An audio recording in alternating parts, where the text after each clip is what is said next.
একদম 5 মিনিটে the second coming কবিতাটি, দ্য সেকেন্ড কামিং অর্থাৎ দ্য সেকেন্ড বার্থ, দ্বিতীয় জন্ম কার? জেসাস ক্রাইস্টের। তার জন্ম কোথায় হবে? বেথলেহেমে। কত বছর পরে? 2000 বছর পরে। লিখেছেন কে? William Butler Yeats. কোথায় প্রথম প্রকাশিত? 1920 সালে, দা ডায়াল। আবার বলি, দা ডায়াল। দ্বিতীয়বার প্রকাশিত 1921 সালে, মাইকেল রবার্টস অ্যান্ড ডান্সার্স। এর ঐতিহাসিক প্রেক্ষাপট কি? প্রথম বিশ্বযুদ্ধ, first world war, Irish war of independence এবং ইস্টার রাইজিং, অর্থাৎ যুদ্ধকালীন পরিস্থিতি। তিনি বাই প্রফেশন কি ছিলেন? তার বাবা আসলে একজন চিত্রশিল্পী, এজন্য তিনি ভিজুয়াল ইমেজারি ক্রিয়েট করতে খুব ভালো পারতেন।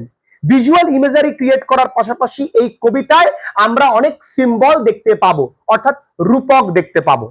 এবার কবিতায় মূল বক্তব্যে আসি। কি বলেছে প্রথম লাইনে? Turning and turning in the widening gyre, অর্থাৎ ঘোরপাক খাচ্ছে। আমরা যখন দেখি মরুভূমিতে একটা যখন হাওয়া ওঠে তখন এরকম ঘোরপাক খায়, আস্তে আস্তে টার্নিং অ্যান্ড টার্নিং, বিস্তৃতমান বলয়ের মধ্যে ঘোরপাক খাচ্ছে, ঘোরপাক খাচ্ছে বিস্তৃতমান বলয়ের মধ্যে। কে? The falcon can not hear the falconer. একই রকম ভাবে ওই বাজ পাখিরা যখন ওপরে উঠছে, সে কিন্তু তার মালিকের কথা শুনছে না, অর্থাৎ ফ্যালকনারের কথা শুনছে না, অর্থাৎ প্রজারা রাজার কথা আর শুনছে না।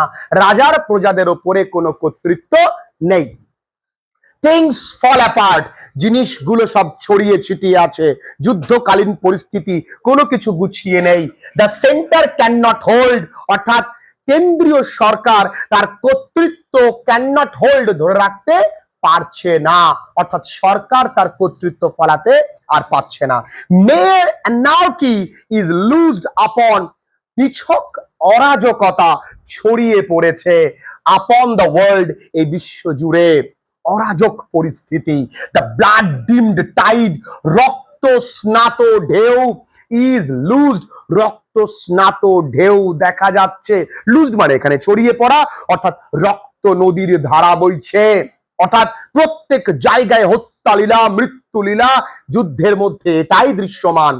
and everywhere, এবং প্রত্যেক জায়গায় দুঃখের বিষয়, দ্য সেরিমনি অফ ইনোসেন্স, যেই নিষ্পাপ মানুষগুলোকে নিয়ে সেলিব্রেট করা উচিত, যাদেরকে নিয়ে আমরা আগামী দিনে মোটিভেশন নিয়ে এগিয়ে যাব, সেই নিষ্পাপ মানুষগুলো ইজ ড্রাউন্ড, অর্থাৎ সেই নিষ্পাপ মানুষগুলো ডুবে গেছে, সেই মানুষগুলো দমে গেছে, সেই মানুষগুলো কেউ আর গুরুত্ব দেয় না।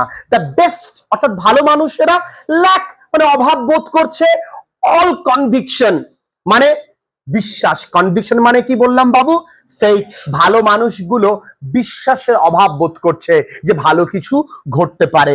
হোয়াইল দ্য ওর্স্ট, যখন খারাপেরা আর ফুল অফ প্যাশনেট ইন্টেন্সিটি, তারা পূর্ণ তীব্র ভালোবাসা নিয়ে যে তারা খারাপ কাজ করবার জন্য ব্লেস করেছে, খারাপ কাজ করেছে, অর্থাৎ খারাপ কাজ করার জন্য তারা সম্পূর্ণ দৃঢ় প্রতিজ্ঞ। এবার যখন পৃথিবীতে খারাপ কাজ ঘটে, surely some revelation is at hand, নিশ্চিত কোনো ভালো কিছু উন্মোচন বা উদ্ঘাটন আমাদের হাতের সামনে বা নাগালে।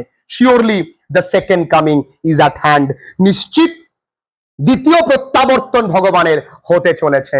The second coming, second coming, এই কথাটি hardly are those words out, যখনই আমি এই কথাটি মুখ থেকে বের করলাম, when a vast image, তখনই এক বিরাট চিত্র, আউট অফ স্পিরিটাস মুন্ডি, স্পিরিটাস মানে কি বলেছি? ইউনিভার্সাল, মুন্ডি মানে কি? মেমোরি। তাহলে আমার অন্তর্দর্শনে এক বিরাট ভগবানের রূপ ফুটে উঠলো, যেই রূপটা ট্রাভেলস মাই সাইট, আমি চমকে উঠলাম।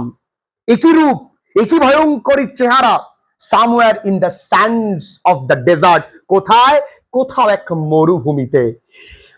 কেমন দেখতে? শেপ উইথ লায়ন্স বডি, একটা সিংহের দেহ, আর and the head of a human, একটা মানুষের মাথা। a gaze blank, তার চাহনি কিন্তু মায়াদয়াহীন, blank, emotionless, pitiless as the sun, মায়া দয়া নেই, পিটি নেই, করুণা নেই, কার মতন? সূর্যের মতন। Okay, is moving it slow thighs, সে এগিয়ে আসছে ধীরে ধীরে, তার উরু, থাই মানে উরু, উরুগুলোকে নিয়ে এগিয়ে আসছে। while all about it, যখন তার চতুর্পাশে রিল শ্যাডোজ মানে ছায়ামূর্তি গুলো ঘুরপাক করছে, কার? Of the indignant desert bird. Indignant মানে কি? ইনডিগনেন্ট কথার অর্থ রাগী। ইনডিগনেন্ট মানে এখানে হিংস্র সেই মরুভূমির পাখিরা তার চারপাশে ঘুরপাক খাচ্ছে। দ্য ডার্কনেস ড্রপস এগেইন, আবার অন্ধকার নামলো। অন্ধকার মানে খারাপ সময় পৃথিবীর। বাট নাও আই নো, কিন্তু এখন আমি জানি এই অন্ধকারকে আমি ভয় পাই না, কারণ আমি জানি that 20 centuries of stony sleep, এই 2000 বছরের পাথরের ঘুম। পাথরের ঘুম মানে কি? এই সময়টা ভগবান শুয়েছিল, মানুষ অনেক অরাজকতা করেছে, সেইটা ওয়ার ভেক্সড, এবার বিরক্ত হবে, এবার ভগবান উঠবে। ভগবান উঠবে টু নাইটমেয়ার, দুঃস্বপ্ন দেখে, বাই আ রকিং ক্রেডেল, একটা কার উপরে? একটা দোলনার উপর শুয়ে ভগবান কিন্তু এবার জেগে উঠেছেন দুঃস্বপ্ন দেখে 2000 বছর পর। অ্যান্ড হোয়াট রাফ বিস্ট, সেই ভয়ঙ্কর পশুটা, its hour come round at last, এর সময় এসেছে, পাপের ঘরা পূর্ণ হয়েছে। Slouches towards Bethlehem to be born, সে যুবথুবু অবস্থায় এগিয়ে আসছে কোন দিকে? বেথলেহেমের দিকে জন্মাবার জন্য। এই সামান্য একটা কবিতা, এই ডিটেল লাইন বাই লাইন ধরে আরো ভালো করে আমি আরো 2-3টে ভিডিওস ক্লাসেস দিয়েছি, এইটুকুনি পড়লেও যথেষ্ট। এখান থেকে আমরা আগামী দিন পুরো প্র্যাকটিস করবার পর 20-30টা এমসিকিউ আলোচনা করব। আশা করছি তোমাদের কাছে এটা ক্লিয়ার হয়ে গেছে।